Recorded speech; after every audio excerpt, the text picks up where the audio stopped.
All right, Lions fans, we are live, getting ready to give our mid-season report. Let's talk about it.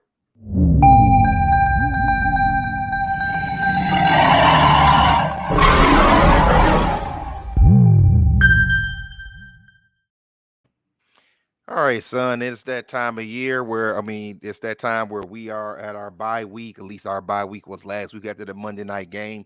Before we talk about the rest of the schedule and our mid-season awards, let's talk about the first half of the season, our 6-2 record. What's your overall takeaways on what's happened so far?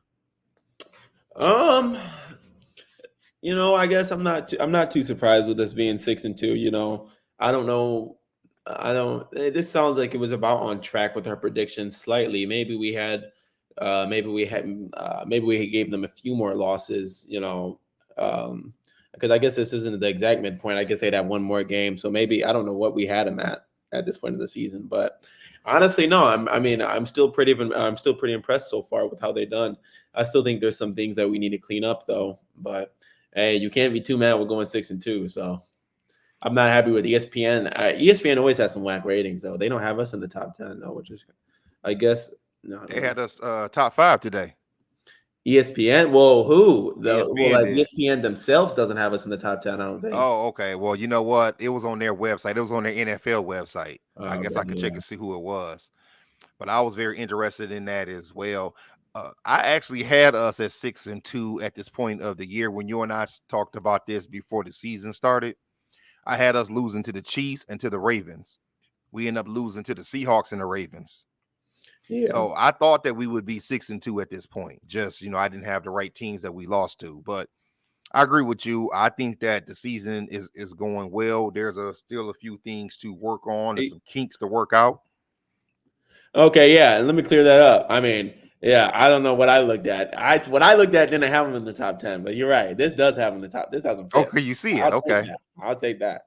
Yeah, I didn't. I So think, I yeah, don't they know. had us five, which I thought that was respect. Yeah, Now hey son, I always talk about my guy Ross Tucker. Shout out to Ross. He still has us at six, but I actually always respect his rankings more than ESPN or anybody else because he's a former NFL player and he doesn't have any biases. He even had the Ravens as the number one team, and he said his main reason was because of the way that they beat the Lions and the Seahawks, and he considers the Lions and the Seahawks to be two top 10 teams. You know, uh, yeah. This is yeah. so, with that said, let's get on and let's talk about these mid-season awards. So that's where we're gonna start at, and we'll do our second half of the season last. So, son, we're gonna start with offensive MVP. I'll let you go first. Now, I may try to pick somebody different than you for each one, but we probably We end up know picking the who it same is. person. So, who do you have? Also, offensive MVP through 8 games. The Sun God, Amon-Ra St. Brown. Yeah.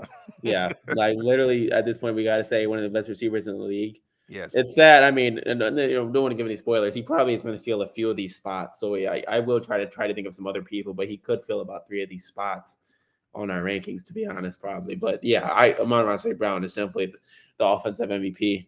And then after that, uh, geez, I don't even want to say. I guess it'd be Jared Goff. Yeah, Right. I guess. Or I'd give it to Panay Sewell actually. Shoot. But yeah. Well, yeah. Well, I'm gonna say that we're gonna have to agree on this. I have to go with Amon St. Brown.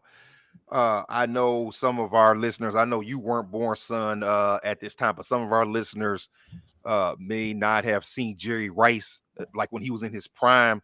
Like Amon St. Brown, like he's looking a lot like Rice. He just doesn't have the but he actually has shown he doesn't have that explosiveness after he catches the ball. Because it's funny they Hey, said Jerry Rice oh, was so slow, but once he caught the ball, he showed explosiveness. Amon St. Brown has shown that this season. He's shown that yeah. he does have some wheels on him. When he gets the ball in open space. So I'm gonna go with Amon St. Brown as well. All right, let's move on to our defensive MVP. Who do you have? Um,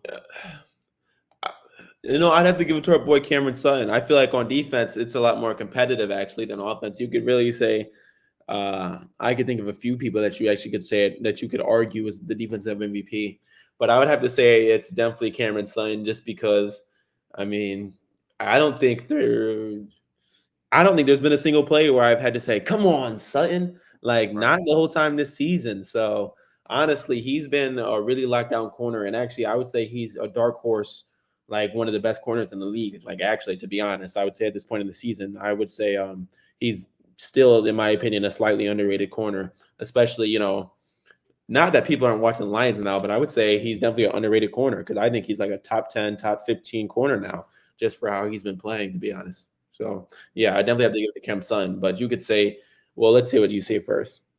I'm gonna go with Alex Anzalone. Oh, okay. Yeah, he actually has been playing very well. He's been a good leader on defense. If I'm not mistaken, he leads our team in tackles. And I have seen a couple of publications. One of them is a gambling publication, but still they rank NFL players. And I've seen a few people say that Alex Anzalone right now is a top five linebacker. That they said that's how Dang. he's playing. Yeah, I gotta give him his props. He's been improved in the pass coverage. So He we has. knew he good in run coverage. Oh Dang. yeah. So yeah. Yeah, and I think that was a big signing us re-signing him. So okay, so and I do agree with you on Cam Sutton. I think that Cam Sutton has been good as advertised. When he came here, they said he was a shutdown corner in Pittsburgh. We don't see the Steelers that often, but it seems that he lives up to what they said. Okay, son, let's move on to rookie of the year. See, uh, no, it has to be Sam Laporta. I would have to give the rookie of the year to Sam Laporta because you just got to think. I guess you could argue it's Brian Branch, but and I'm not Uh, shading Brian Branch or anything, but you have to think about who makes the most impact on the fields, and we'd have to say that Sam Laporta is. He's not one of the best tight ends in the NFL yet, but I mean, he's like what Jared Goff's number two target basically, and I think yes. he's about to be one of the best tight ends in the NFL. I mean, we've heard multiple commentators say that. They said he's not Travis Kelce yet, but it's looking like he's gonna be like that. So no, it's Sam Laporta. I would say he's probably, that boy CJ Stroud's obviously gonna get it now because he's been balling. But I was saying Oh that yeah. Sam Laporta was in the running to get rookie of the year, or they don't do offensive rookie of the They year. do it. Yeah, they do. They do offensive and defensive for rookie of Yeah, the year. but CJ Stroud, yeah, It's gonna be CJ Stroud, yeah, for sure. yeah, Yeah, it is. dude is something else. But I agree, and I gotta be honest, I really want to go with Brian Branch for my rookie of the year for our team. But him being injured a few games, I have to step back, and I'm also gonna have to say Sam Laporta. You know that I'm big on Sam Laporta, and he has been as advertised. He gets open in the middle of the field. He doesn't drop the ball a lot, and I think that he's definitely an above average blocker. Yeah. Okay, we have a few more awards to go over. Let's go with comeback player of the year. Uh, that's a tough one. I wanted to give it to Aleem McNeil, but then I realized that he only had one big game. So let me wait on that. I would have to give it to Tracy Walker because Mm, he was out the whole year last year. he was. Yeah, I'd have to give it to Tracy Walker. He's still starting, right? Like he never lost a starting position, or He technically did when Gardner Johnson was playing. It was Gardner Johnson, Kirby Joseph with Branch in the slot at the big nickel. okay, yeah. But honestly, and I'm not disrespecting Chauncey or CJ Gardner Johnson or anything, but really he filled in the spot just fine. Like I'm not saying we don't miss him or nothing, but like Tracy Walker, he's a real good safety. And he showed us that. Geez, I'm trying to figure out he lays the wood on people. Pause. Sorry. But yeah, Yeah, I guess he really does hit stick people really nice. He's he does. probably one of the hardest hitting safeties in the league. So no, Tracy Walker is my comeback player of the year for sure. Okay. I'm gonna go with something a little different. I'm gonna go with left tackle Taylor Decker as my Okay. comeback player of the year. I think that he has been very solid at left tackle. He was hurt. He either was hurt or got hurt in the Chiefs game. And unlike most years, he hasn't stayed out a lot. Now, one of my biggest issues with Taylor Decker is that he's been injury prone. Like every year he's missed games, but this year he's actually been gutting it out. And I think he's done a good job keeping Jared Goff clean. I just think that sometimes when it comes to Jared Goff getting sacked, it's really him holding on to the ball too much. So I'm gonna go with Taylor Decker as my comeback player of the year. Okay, we're gonna move on to, and before we move on, as you see at the bottom of the screen, there's our Twitter page. Go over there and give us a follow. And speaking of Twitter, we're gonna shout out to Honolulu Blue on Twitter. We actually, my son and I were actually talking about doing a mid-year show, but we saw his list of some of these awards and said that we need to do something similar. So, we're gonna give him a shout out. Oh, guys, don't forget to like and subscribe. I just want to say that right now. A large amount of our viewers love watching our videos and they like it, but sometimes I know you guys forget to subscribe. That's all. Please do. Absolutely, I would agree, son. Most exciting to watch. You know, and I know he has problems dropping the ball, but I gotta say that's my boy Jameson Williams. That dude, Hmm. he's the most exciting player to watch. He's just electric. Every time he gets on the field, the crowd, you can feel it in the crowd. It's he just has that star power about him. And once he starts catching the ball, he's going to be one of the best receivers in the NFL. I mean, the dude's just too fast. That's why I Hmm. give him so much slack with that kind of stuff. So yeah, definitely he already is the most exciting to watch to me. But once he starts rolling, he'll for sure be the most exciting player to watch on the team. I thought about that as well. I thought about going with Jameson as well because I'm not gonna lie. Every time he is on the field, I do have my eyes on him. I do get excited when I see him in the lineup. I say, "Oh, Jameson's on the field." He reminds me of a Rocket Ishmael back in the day who came out of Notre Dame, and then he went right to the CFL because they could pay him more money. But He then he played did running back. eventually come to the NFL, and he was a wide receiver, and he was very fast. One of those guys. That's who Jameson Williams reminds me a lot of, guys that are super fast like that. But I'm gonna go with. I want to go with Jameson Williams, but I'm gonna go with somebody different. I'm gonna go to the defensive side of the ball, and I'm gonna go with Aiden Hutchinson. He's exciting to watch to me because I almost watch him every play on defense. I mean, I try to watch the whole field, but I can't help but put my eyes on him because I'm always wondering, is he going to get to the quarterback? Is he going to get that Yeah, pressure in there? And most of the time he does, or is he getting double teamed? So I'm gonna go with Aiden Hutchinson as my player that is the most exciting to watch. Okay, we have four more. The next is Don't Ever Leave Us. Who do you have? Amon-Ra St. Brown. Mm, Geez, that would be a pretty big deal if he left the team. I mean, for Don't Ever Leave Us, you could say a few people, good. you could throw in Penny Sewell, obviously Aiden Hutchinson. Um, yeah, but no, I'd have to say I'm on St. Brown. I mean, without him, he got hurt for a few games last year, right? Or did he not? Yes, yes. He missed that He Patriots ended game. up I still remember. he ended up still doing pretty good without him somehow. But no, he's the guy. I don't think we'd be pretty messed up if he got hurt or left the team. To be honest, just because his hand, I mean, he just doesn't drop. He doesn't drop any balls, and He like you doesn't. said, he's starting to become explosive now. Like you can clearly see that he must have been working with someone in the offseason or something like that because he added another dimension to his game. So now I really wouldn't want him to leave the team. I agree. And you mentioned who I'm gonna go with. I'm gonna go with Penny Sewell. I'm going with Penny Sewell for a couple of reasons. Number one, he's very young. Penny Sewell was in his third season. And if I'm not mistaken, son, I think he just turned 22. I'm Yeah, talking like just yeah, turned 22 because he was 20 when he came in.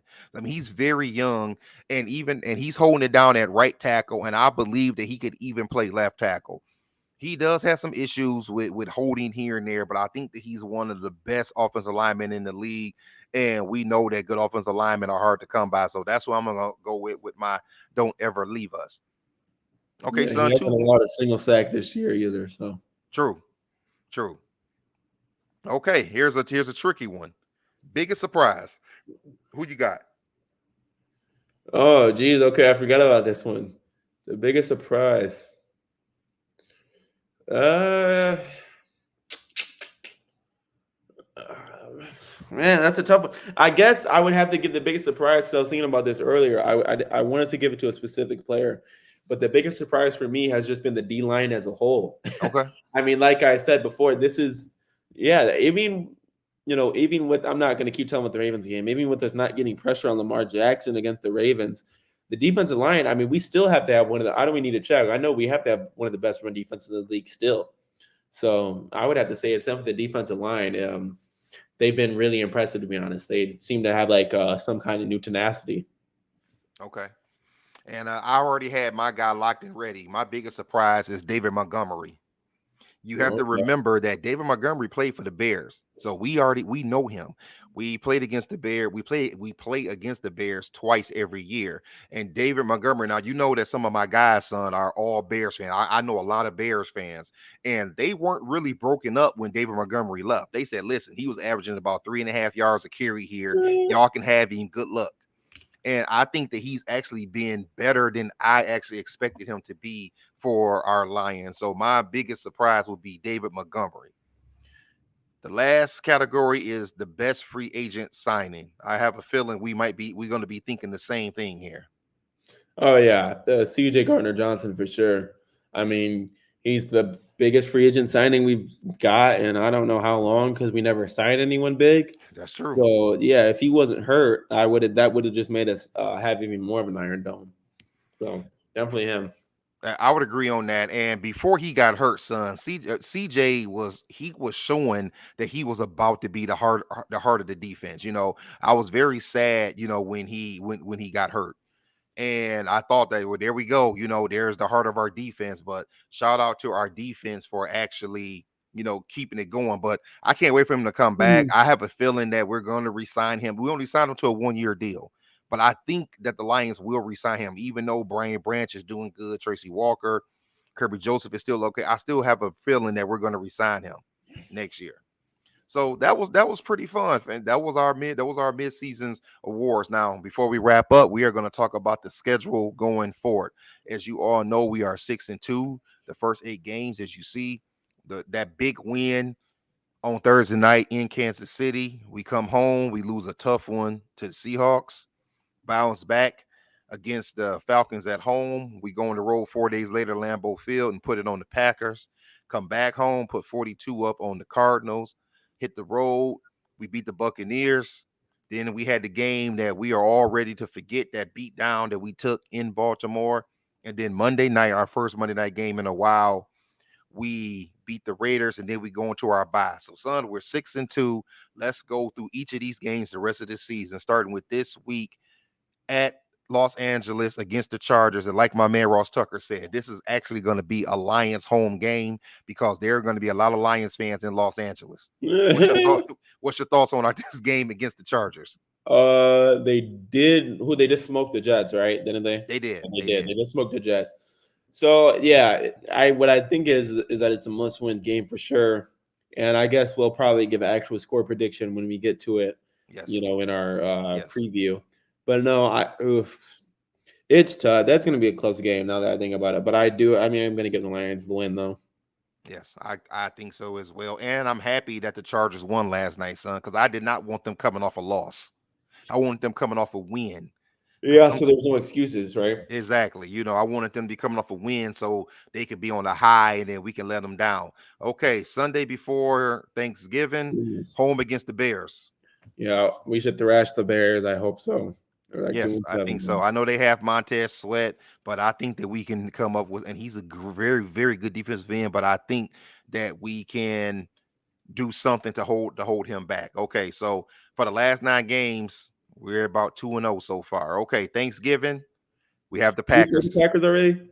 Yes, we played them on Thursday night in Lambeau. Oh, geez, yeah, yeah, that's another win. Yes, I agree. That's another win. So that's 3-0. We come back the next week. Hard. Go ahead. Go ahead. It's just the hard thing with this is we know it's the NFL, and we talked about earlier. Right, And right. I know that they're. I mean, I don't want them to lose, but they're probably going to lose one of these games. But on paper, it's like I can't. I don't know what. It's like I don't see them losing to any of these teams though. So that's what I'm trying to Exactly. figure out. And that's the thing, son. We're looking at it on paper, because really these games right here, we have them going 3-0 right here, and they could drop this game to the Chargers, or they could go in Los Angeles, beat the Chargers, and then fall to the Bears the next week because that Bajan kid could have a game of his life, and Montez Sweat could Exactly. have two strip sacks. Yeah. I mean, it's the NFL. You never know what's going to happen. But on paper, we shouldn't lose these games. But Thanksgiving against the Packers, what you think? Oh Win, yeah, that's loss? for Thanksgiving. Yeah, yeah. No, I do. Yeah, no, they will beat them. That's a win. Yes. Okay, we're gonna open up December in New Orleans, December 3rd. Uh, who do they have at quarterback again? Derek Carr. Jeez. No, I'm gonna have the no. tough game. Yeah, Man, I the think that Saints could are be a so tough one. weird. They're the first in the NFC South. NFC South must be terrible. No, the NFC South is yeah, it's rough. It's actually a toss up between the Falcons, the Buccaneers, and the Saints. Like literally any of those three teams could win the South.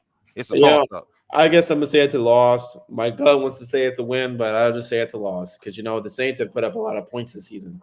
Okay, okay, absolutely, I got you. Okay, then we have the Bears again on January 10th in Chicago. I'm That's sorry, December 10th in Chicago. that's a win. I think so too. Just I that home just Jared Goff is that bad in the cold, like you guys said. ooh man, I hope not. I'll be very disappointed if we lose to the Bears at all this year. I Yeah, agree with you on that. Okay. The game that we will be at, son, we will be it's December the well, it still says to be determined. So that's a flex game. It's supposed to be December 17th, but can it's that a game be flex. on prime time? It's a Oh, flex that'd game. be It could be this is kind of too early, I think, for a Saturday game, but I think but it could be I think they're saying that because it's probably set for 1 o'clock, but they could move it to 4 o'clock. They could move it to Sunday night. They could move it to Monday night. And I think the reason why this game might be a flex game for the Lions is because this could be a game where we wrap up the division. yeah. So they might want to move the Lions to prime time. Either way it go, we're gonna be in the house. Or it'll be rate. Oh, geez. Yeah, no, yeah. I think it'll be where we wrap up the division. Yeah. Yeah, I think it's too early for a Saturday game, son. I would have to check, but because the reason why I'm saying that is because the college football bowls start that weekend. So on the 16th, that Saturday, there's like 7 bowls that day. I love those small bowls, and it's a lot of them that day. So I would be surprised if they move the Lions to Saturday night. But anyway, it's a flex game. We know it's that weekend. Okay, yeah, I'm gonna give them the loss though, just because I think the Broncos they will have a losing record, but they'll get excited to play one of these teams the same way that they beat the Chiefs 24-9. True. Like you said, it's the NFL, right? We can't take it for granted. Okay, let's pick it up. Let's pick it up, son. We have week 16, Christmas Eve at Minnesota. Wait, you think we'll beat the Broncos? Then I'm guessing. I think we'll beat the Broncos. If I had to pick a loss between the games you and I have so far, I would say the Saints or the Chargers. Okay. I think we can beat the Broncos at home. That's what I think. If it was in Denver and up in the mountains, maybe. Yeah. Okay, what about week 16 at Minnesota Christmas Eve? Is this a? Dang. Oh, I'm gonna give them the loss again, and there's a reason why. Okay. I'm setting this up good. I'm gonna Okay. give them the loss because we played them again. Justin Jefferson will be back, and I think the Vikings will probably win like 10 games. So I Mm, think the Vikings will probably be decent, actually. okay. Yeah, Okay. I had the Vikings winning 9 games to start the season. You have them winning um, 10. yeah, just because yeah. Okay. All right. Week 17, the day before New Year's Eve, Saturday, December 30th at Dallas, 8:15 prime time, Saturday night. Yeah, I got us with the. Is this the last game of the season? No, second to last. Oh yeah, I got us with the win. I'm starting to feel that way too. I used to think that was a loss, but I'm thinking that we can beat the Cowboys there because we're going to be playing for something. Okay, and then, son, last game of the season, also a TBD at home against Minnesota, January 7th. Well, that's what it was scheduled for, but it could be a flex game. It could end up being a Sunday night game.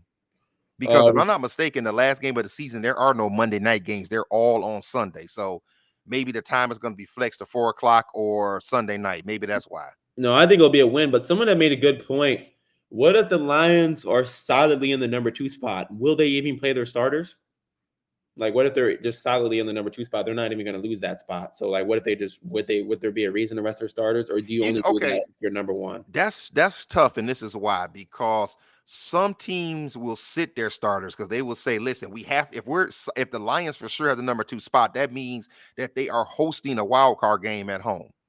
So some teams will sit their starters, but there are other coaches like the Chiefs, like Andy Reid, who will say, "No, our guys need to play so they don't get rusty at all." But I Okay. think that if it doesn't matter if the Lions win or lose that game, I believe that you're going to see a lot of guys sitting. I wouldn't be surprised if Jared Goff sits. and we see Teddy Bridgewater.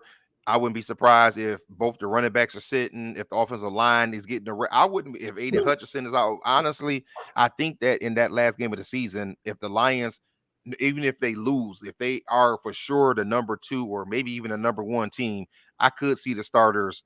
Well, if they're in the number two spot, I could definitely see the starters sitting. If they're in the number one spot, they might play because they're going to have that bye. But if they're Yeah, number because they'll be two, I fighting with could the see them Eagles. sitting. Okay. Yeah, no, I have a meeting the Vikings though, because they'll be a revenge. Yes, yes, because you have them losing in this. Okay. All Would I right. have them Well, losing 3 games out of the 9, or I have them think losing you 4? did. Yes, I think you had them losing three. Let's see. Let's go back real quick before we wrap it up. Let's see what you had. You had them lose. What'd you say about the Chargers? No, I just beating the Chargers. Okay. So let me see. You had them losing to the Saints. That's one. You had them losing to the Broncos. That's two. And you had them losing one of those to the Vikings. That's three. So Yeah, yeah, so you have us going 6-3 the rest of the way. On paper, it looks like we should easily go 8-1, but guess what? That's on paper. This is why they play the games, as they say. All yeah, right, and I go feel ahead. like it really matters which teams they lose to. I'm not gonna lie, I can accept the Vikings loss as long as they beat the Cowboys and the Chargers or something like that. That's kind of why I had it set up like that, because I think strength of schedules matter. So I still think if they go 13-4 or 14-3, but they lose uh well, no, 14-3 would be good. But if they went like 13-4 and lost to the Chargers and the Cowboys, then I wouldn't have as much faith in our playoff run. There you go. So Because they'd be losing to good teams. Even though the Chargers are I think they're just at 500. I get what you're saying. yeah. Uh, all right. Well, we did it, people. Well, that's our mid-season show right after the bye week. Did we forget anything, son? No, I don't think so. Okay. People, if you haven't already, on YouTube, you see right there at the bottom of the screen, get over there, like, comment, subscribe. Give your hit the notification bell so you know whenever we're talking Lions football. Right there at the bottom of the screen, there's our Twitter. I'm sorry, people. I'm just gonna keep saying Twitter. Twitter/X. It's just hard for me to call it X and to call it posts instead of calling it tweets. But whatever you want to call it, go over there, follow us. Sometimes it's my son talking, sometimes it's myself talking. We comment with different people. We interact and we have good fun over there. Follow us over there, and we'll do the same. And there's our TikTok on the screen. If you don't have anything else, son, I think we did it. We'll talk to you all Saturday when we do our preview show for this game against the Chargers. Other than that, did we forget? Did we forget anything? No, I don't think so. All right, well, that's it then. Peace. Peace.